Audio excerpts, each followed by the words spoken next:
But are men being kind of, pansified a little bit? Like, are they being, sold as, men are weak? Is that kind of a campaign that you're seeing? Because I have a couple guys that I work with. I have a friend of mine, I had a conversation with them over the weekend, probably a good 90-minute conversation. When my son was doing basketball practice on Sunday, I had this conversation with this friend of mine. And I recommended him a few years ago a book. And the reason why I recommended him this, I don't know how we got to this topic, but I think it's a conversation we need to have. I'm curious to know what a man's going to say about this. So, I noticed every time we'd go out, he was so uncomfortable and on the edge around his wife. It was like, this guy couldn't enjoy himself.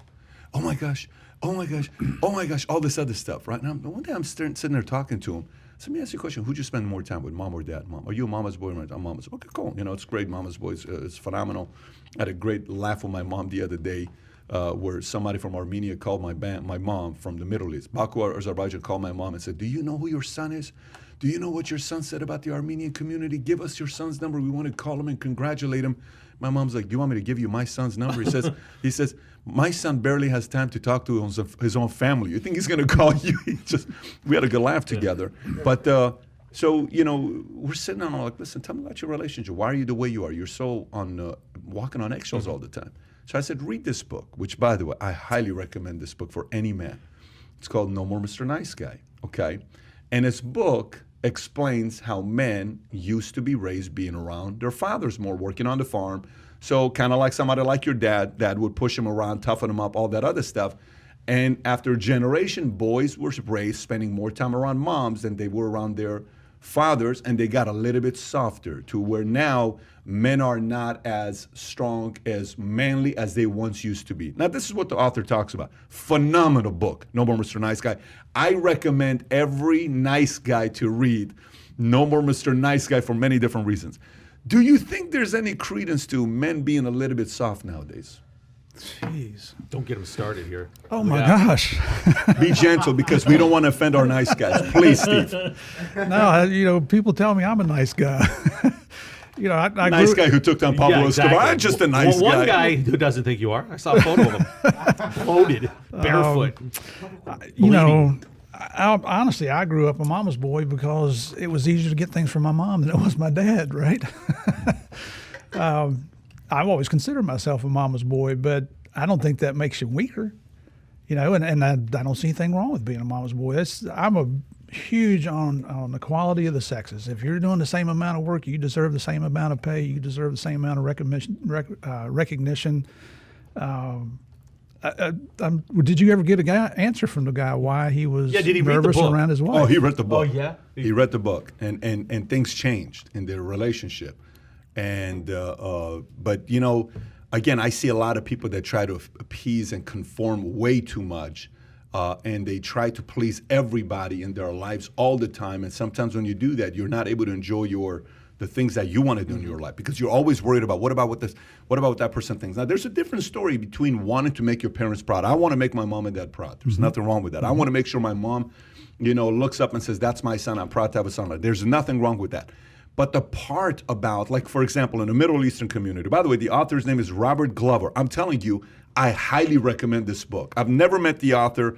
I've read the book multiple times. He owes you a thank you after today. And just so everybody knows, this is Robert. Can you put the picture up here just so we can give this guy a shout out?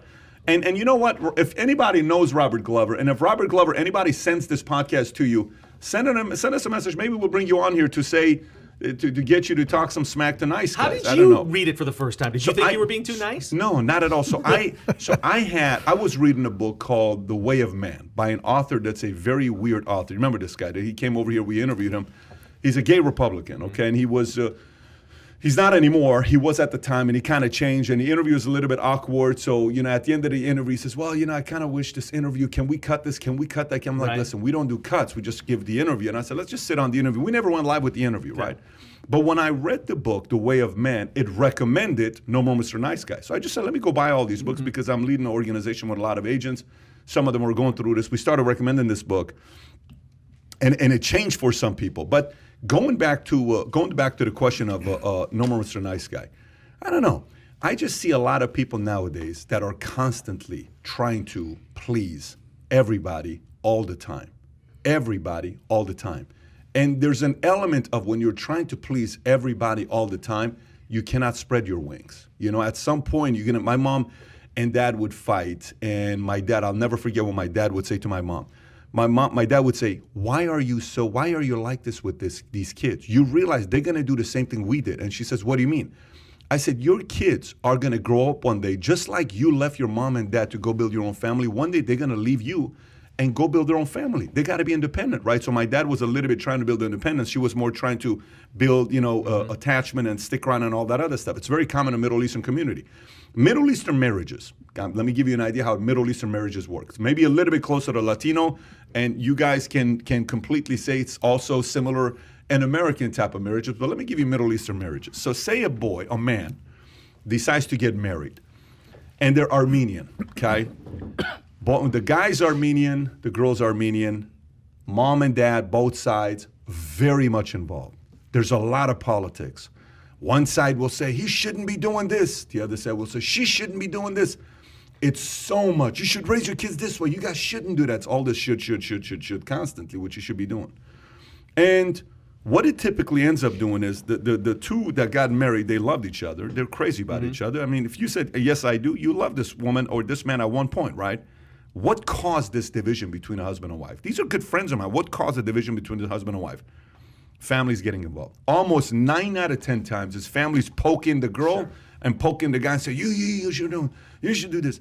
And sometimes the man's like, oh my gosh, yes, mom, you're right. Yes, mom. So mom becomes a priority over the wife. You know, when I got married, I told my mom a very interesting thing. I don't know if I told you this story the day I got married. So I'm getting married. I sit my mom down. I said, for the last 30 years, you've been the number one woman in my life. Effective June 26th, you're going to be number 2. So you had an official meeting with your mom telling her the reign is over? And you know what I said? Here's what I said. You cannot say anything about our family and how we want to raise our kids unless if you want to pay for it and if you want to raise them. If you're not going to pay for it, you're not going to raise them, we're going to raise our kids the way we want to raise them. And you may disagree with it. It's totally fine. But that's how we're going to raise our kids. She sat there at first. It wasn't because this is not an Armenian thing to do for a son to say something like this. But we live in America. And we moved on. And it's great. You know, family's good. No, it's probably important you set the tone right there. Yeah, so to me, when I say no more Mr. Nice Guy, listen, Kai's a mama's boy. I freaking love it. But Kai's also a man's man because his dad's a tough guy. Okay, he's such a family guy. He'll sit there in his cubicle. He's speaking in his Norwegian language, which I think half the time they're talking shit about us. But, you know, and then they'll start talking and all this stuff. And he'll just come in the middle of a meeting and says, hey, my mom wants to say hi. And his mom's very talkative. If you're watching, I love talking to, but you can talk. And so all of a sudden she'll go 45 minutes or an hour talking.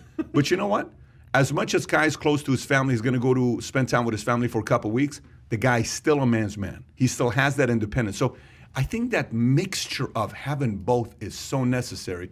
Sometimes when you get too much of it on one side with men, they become too nice and, you know, they don't spread their wings. What are your thoughts, Tom, about this? You know what? I want to read that book. I do too. No. Shonda, don't get upset if he reads this book. Oh, my God. You know, Shonda's going to say, screw that book. Oh, she'll burn it. I mean, I might get a little liberation. I mean, it'll be like a coup in the house. I'll have a say in something. You know what? Oh, you talk about a 5'2" dictator, man. I mean, but it's all good.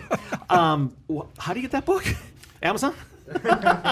You will. I'm being sincere with everybody. Yeah. I highly recommend that book. I don't make a penny off this guy. I've never met the author. I have no idea who he is, but it's a phenomenal book for anybody to read. So do you have any other opinions on that with men that are sometimes too soft or no? No, not really. No? You know, everybody's right. set your own standards and you are a nice guy. live up to your standards. You know what, Steve? You're a nice guy. I don't care what Pablo said about you. I think you're a nice guy.